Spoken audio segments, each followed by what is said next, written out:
Hello learners, welcome to Parkway. आज हम बात करेंगे question number 6, 7 and 8 of exercise 1.3। So let get start. Question number 6 में क्या लिखा हुआ है? A certain freezing process requires that a room temperature be lowered from 40 degree Celsius at a rate of 5 degree Celsius every hour. मतलब क्या है? कोई certain freezing process है, कोई सर्टेन फ्रीजिंग प्रोसेस हो रही है। Require that room temperature be low, room temperature जो है वो लोअर्ड हो रहा है, मतलब घट रहा है। Room temperature be lowered from 40 degree Celsius, मतलब रूम टेम्परेचर जो है लोअर्ड हो रहा है कितनी रेट से? 40 डिग्री सेल्सियस से, eight a rate of 5 degree Celsius every hour, मतलब हर घंटे 5 डिग्री सेल्सियस आवर की रेट से रूम टेम्परेचर जो है वो 40 डिग्री सेल्सियस घट रहा है। So what will be the room temperature 10 hour after the process is begin, मतलब प्रोसेस जब से स्टार्ट हुई उससे लेकर के हर 10 घंटे में कितना टेम्परेचर रूम का रहा है, हर 10 घंटे का। सो हमें ये फाइंड आउट करना है कि आफ्टर 10 आवर्स रूम का टेम्परेचर कितना रहा प्रोसेस बिगिन होने के बाद में। तो सबसे पहले हम इनिशियल टेम्परेचर निकाल लेंगे रूम का, initial temperature of room 40 degree Celsius, क्योंकि यहीं से रूम का टेम्परेचर जो है फ्रीजिंग प्रोसेस स्टार्ट हुई है। फाइन, ये हो गया 40 degree Celsius initial temperature. Temperature lowered कितने डिग्री सेल्सियस से हो रहा है? Temperature lowered at every hour, हर घंटे टेम्परेचर कितनी रेट से लो हो रहा है? At rate of 5 degree Celsius. अब क्योंकि ये लोअर्ड हो रहा है तो इसलिए इसमें माइनस का साइन लगाएंगे। सो ये लगा दिया मैंने माइनस का साइन। अब हर 10 घंटे में कितना लोअर्ड हो रहा है? टेम्परेचर लोअर्ड इन 10 आवर्स, 10 आवर्स में कितना लोअर्ड हो रहा है हमें ये भी फाइंड आउट करना होगा। -5 degree Celsius into 10, that means -50 degree Celsius, मतलब 50 डिग्री सेल्सियस हर 10 घंटे में लो हो रहा है। सो अब फाइनली हम निकालेंगे जो हमारा प्रोसेस में निकालना था हमें।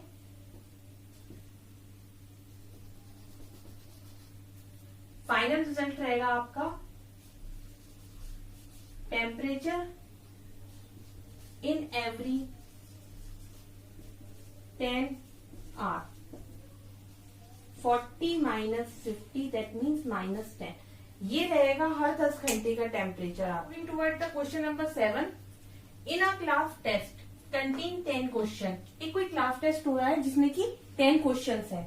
5 marks are awarded for every correct answer, 5 marks मिलते हैं हर करेक्ट आंसर पर। And -2 marks are given for a incorrect answer, और अगर आपने इनकरेक्ट आंसर दिया तो आपको मिलते हैं -2 marks. And 0 for a question not attempt, अगर आप क्वेश्चन नहीं अटेम्प्ट करते हैं तो आपको मिलता है 0।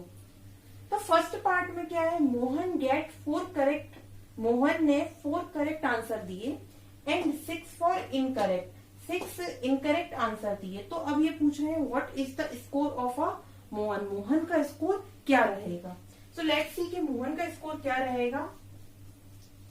सबसे पहले तो हमें ये फाइंड आउट करना होगा कितने मार्क्स करेक्ट पे मिलते हैं। करेक्ट पर हमें मिलते हैं 2 marks. So marks for correct answer कितने मिल रहे हैं आपको? 5 मार्क्स। सो मोहन ने कितने करेक्ट करे? 4। सो 5 into 4 कर दीजिए, that means 20। Now 6 for incorrect answer. So marks for incorrect answer मतलब कितने मिल रहे हैं? -2। सो मोहन ने कितने इनकरेक्ट आंसर किए? मोहन इनकरेक्ट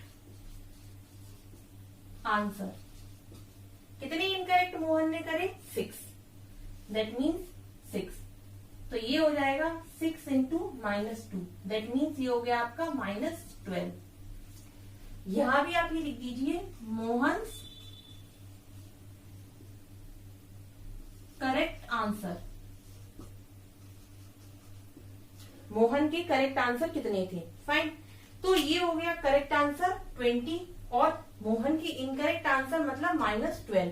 अब मोहन का final result, what is his score, तो मोहन फाइनल स्कोर, यहाँ स्पेस ना होने के कारण मैं यहाँ लिख रही हूँ इसे स्पेस बना करके, मोहन स्कोर, मोहन का स्कोर कितना रहा 20 - 12 दैट मीन्स 8, उसे 8 मार्क्स गेन हुए। फाइन, सो मोहन को 8 मार्क्स गेन हुए। सिंपल है, करेक्ट मार्क्स के लिए 5 मिलता है और मोहन को कितने करेक्ट मार्क्स, करेक्ट आंसर मिले 5, तो उसने 5 × 4 करना है आपको, और मोहन को कितने मार्क्स मिलते हैं इनकरेक्ट पर, तो ये 6 और 6 का इंटू आप -2 में कीजिए तो आपको -12 मिलेगा और मोहन का स्कोर हो जाएगा 8। Now next part, Reshma get 5 correct answer, Reshma ने 5 करेक्ट आंसर दिए एंड 5 फॉर इनकरेक्ट आंसर, और 5 इनकरेक्ट आंसर दिए। What is her score, similarly जैसा इसमें किया वैसा ही इसमें करना है आपको, लैंग्वेज एज इट इज लिखनी है आपको।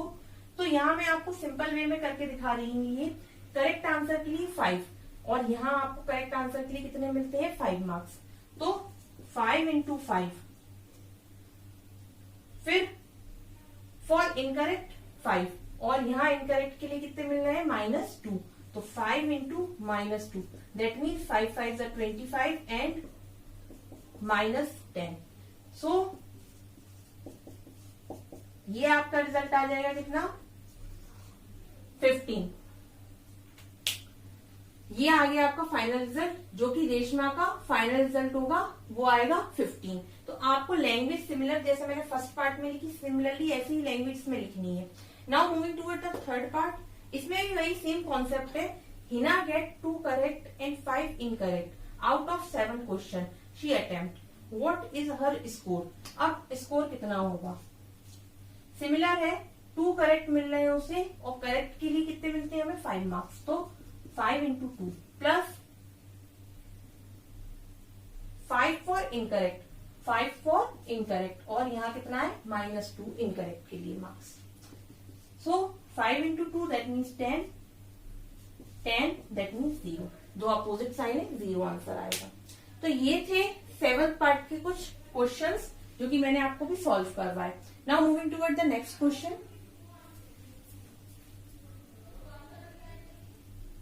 moving toward the question number 8, a cement company earn a profit of ₹5 per bag of white cement। एक कोई सीमेंट की कंपनी है जो कि प्रॉफिट अर्न करती है, मतलब उसे फायदा होता है, प्रॉफिट होता है कितने रुपए का 8 रुपए का पर बैग, मतलब पर बैग पर उसे प्रॉफिट होता है कितने रुपीस का 8 रुपीस का, जब वो व्हाइट सीमेंट को सेल करते हैं। व्हाइट सीमेंट सेल करने पर उन्हें प्रॉफिट होता है 8 रुपीस पर बैग। नाउ लॉस ऑफ 5 पर बैग, मतलब वहीं पर प्रॉफिट हो रहा है जो उन्हें 8 रुपए का, वहीं उन्हें लॉस होता है कितने रुपए का 5 रुपए का पर बैग ऑफ ग्रे सीमेंट जब वो बेचते हैं। तो ग्रे सीमेंट बेचने पर उन्हें 5 रुपए का लॉस होता है और 8 रुपए का प्रॉफिट होता है उन्हें व्हाइट सीमेंट सेल करने पर। तो फर्स्ट पार्ट में लिखा है द कंपनी सेल 3000 बैग, अगर कंपनी ने 3000 बैग्स को सेल किया है व्हाइट सीमेंट के and 5000 bags of grey cement, अगर उसने 5000 बैग ग्रे सीमेंट के सेल किए हैं, तो now we have to find कि उन्हें प्रॉफिट हो रहा है या लॉस हो रहा है, जो भी है वो हमें फाइंड आउट करना है। फाइन, तो सबसे पहले हम इस क्वेश्चन में ये लिखेंगे कि उन्हें प्रॉफिट कितना हो रहा है। तो सबसे पहले profit on sale of white cement, कितना प्रॉफिट हो रहा है ₹8 का। Profit on sale of white cement मतलब 8 रुपए का उन्हें प्रॉफिट हो रहा है, वहीं उनको लॉस हो रहा है loss on sale of grey cement. अब गाइस ये क्योंकि लॉस हो रहा है तो माइनस साइन से डिनोट करेंगे ₹5। फाइन, माइनस साइन से इसलिए डिनोट किया है क्योंकि ये लॉस हो रहा है। Now moving toward the A part, ये बोलते हैं the company sell 3000 bags of white cement.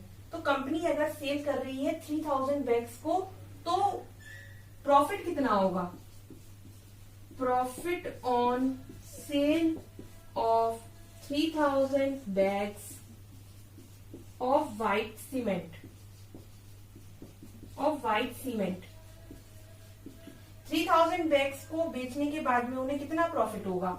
So 3000 into 8 that means 24,000. इतना प्रॉफिट उनको होगा. 24,000 ये उनको प्रॉफिट होगा जब वो 3. सो ये प्रॉफिट है. Now coming to loss. Loss on sale of 5,000 bags. 5,000 bags of grey cement. अभी ग्रे सीमेंट के ऊपर बात कर रहे हैं. ग्रे सीमेंट तो कितना होगा ये? आपको यहाँ कितना दिया हुआ है? 5,000 बैग्स दिए हुए हैं. तो 5,000 मल्टीप्लाई बाय लॉस कितना होता है? -5 का. तो इसमें आप -5 इंटू कर दीजिए. That means 25,123 minus. So guys ये तो आ गया आपका प्रॉफिट और लॉस. अब पूछ रहे हैं कि इसमें आपको फाइनली मिल क्या रहा है? व्हाट इज इट्स प्रॉफिट और लॉस? सो अगर हम इन दोनों का डिफरेंस कर दें तो हमें फाइनल रिजल्ट मिल जाएगा.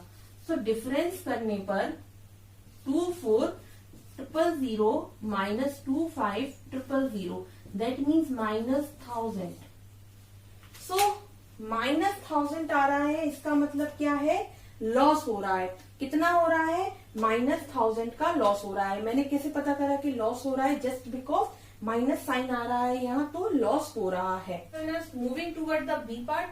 What is the number of bags of white cement it must be sell to have neither profit nor loss. अभी तक तो हम फाइंड आउट कर रहे थे प्रॉफिट एंड लॉस, जहां पर हमें नंबर ऑफ बैग्स दिए गए थे. बट इस क्वेश्चन में क्या दिया हुआ है कि आपको फाइंड आउट करना है number of white bag cement. मतलब व्हाइट सीमेंट बैग्स कितने हैं. अगर प्रॉफिट और लॉस नहीं हो रहा है, मतलब नंबर ऑफ बैग्स कितने हैं व्हाइट सीमेंट के, अगर उन्हें हम सेल कर रहे हैं और जिसपे हमें प्रॉफिट भी नहीं हो रहा और लॉस भी नहीं हो रहा है. So if the number of grey cement bags sold is 6400 bags. अगर हमें ग्रे सीमेंट के बैग्स जो है उसका नंबर हमें दिया गया है कितना? 6400. हमें पता है कि ग्रे बैग्स जो है वो सेल करने पर कितना मिल रहा है? 6400. ग्रे बैग्स का हमें नंबर दिया हुआ है, बट हमें व्हाइट सीमेंट बैग्स के अभी नंबर नहीं पता. मतलब हमें ये नहीं पता कि व्हाइट सीमेंट बैग्स कितने थे. ग्रे सीमेंट बैग्स हमें दिए हुए हैं. तो सबसे पहले हम क्या करेंगे? मैंने ये क्वेश्चन ऑलरेडी यहाँ सॉल्व करके रखा हुआ है. सबसे पहले हम क्या करेंगे? Loss on sale of 6400 bags of grey cement. That means हमें सबसे पहले तो क्वेश्चन में ये मेंशन है कि लॉस कितना हो रहा है? 5 पर बैग्स. तो ग्रे सीमेंट का लॉस कितना है? 5 पर बैग आपको पता है, और नंबर ऑफ बैग्स भी आपको दिए हुए हैं. तो मैं अगर नंबर ऑफ बैग्स में लॉस को मल्टीप्लाई करती हूँ तो मेरे को यहाँ पर क्या मिलता है? लॉस मिलता है. कि मतलब लॉस कितना हो रहा है? 6400 बैग्स का. मतलब लॉस कितना हो रहा है आपको? 6400 बैग्स को ग्रे सीमेंट की सेल करने के बाद में. दैट मीन्स हमें हो रहा है 3200 का लॉस. फाइन. तो अब हमें निकालना क्या है? Number of white cement bags. Number of white cement bags निकालना है मुझे. तो एक फॉर्मूला होता है प्रॉफिट एंड लॉस में, टोटल प्रॉफिट अपॉन प्रॉफिट पर बैग. तो टोटल प्रॉफिट आपको कितना हो रहा है? टोटल प्रॉफिट आपको हो रहा है 3200 का. फाइन. तो आपने ये लिखा, और अपॉन प्रॉफिट पर बैग. आपको प्रॉफिट पर बैग कितना मिल रहा था? 8. तो मैंने 8 लिखा है. इसको जब इससे डिवाइड करेंगे तो हमें मिलेगा 4000. दैट मीन्स ये वो क्वांटिटी है जो कि व्हाइट सीमेंट की क्वांटिटी, बैग्स की क्वांटिटी है. मतलब number of white cement bags ही 4000 है. तो फाइनली आपको आपके क्वेश्चन का आंसर मिल गया. ये है number of white cement bags 4000. Fine. I hope आपको ये वीडियो पसंद आया हो, आपको ये क्वेश्चन समझ में आए हो. अगर कोई प्रॉब्लम है तो please comment me. Thank you.